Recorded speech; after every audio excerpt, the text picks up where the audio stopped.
Hello, welcome to VAD Inspires. And listen, have you ever wondered what your brain is trying to protect you from when you're anxious? I talked about this in the last video of Strictly Personal Part 15. And in this video, we'll continue through the vein of talking and understanding more about our amygdala-based anxiety, which is the anxiety that is developed due to an emotional memory created in the amygdala. See, our amygdala fears are as old as our not civilization, but our existence as human being. You know, snakes, heights, insects, animals. There's a reason a child would develop a fear for an insect easier than he would develop for a car. And even though a car poses a much more great danger to the child, he's afraid of an insect quicker than it would be for a car, because the fear is much more hardwired.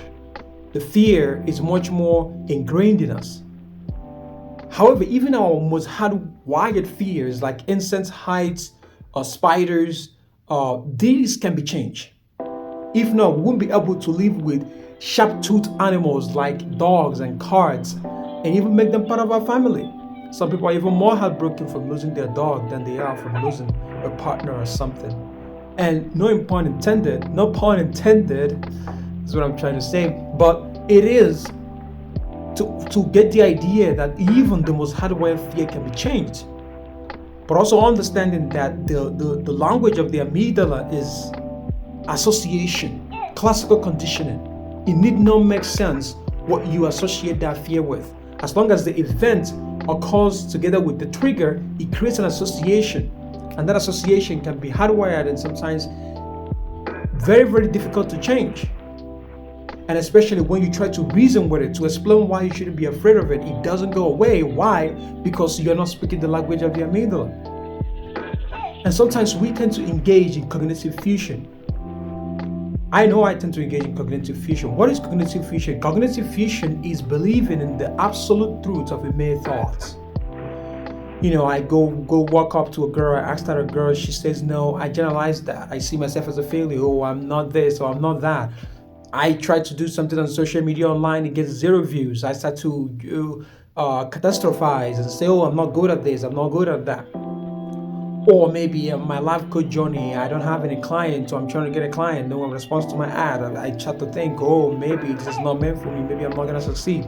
You know, catastrophizing and using a single event as a statistical truth to generalize to other events about our lives.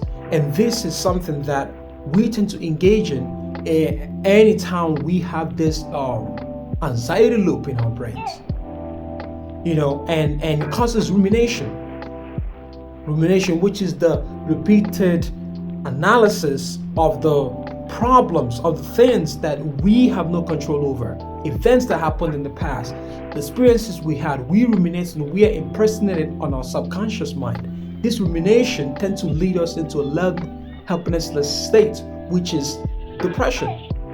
You worry that you cannot fix what happened in the past. You're not depressed that you're not able to fix anything at all. And this is that connection between anxiety and depression. This is that connection that creates this crippling idea that we are not able to improve our states. So this is another video to demonstrate the catastrophe our emotional memories can create from associating a bad event to a specific trigger. And in the future video, we'll continue through this vein to gain more understanding about our anxious brain and keep learning, keep understanding, and how to rewire our anxious brain will be much more clearer as we go through the strategies, especially after we have discussed so much about understanding where the anxiety originates from. Thanks for watching. Be great and flow for more to stay inspired.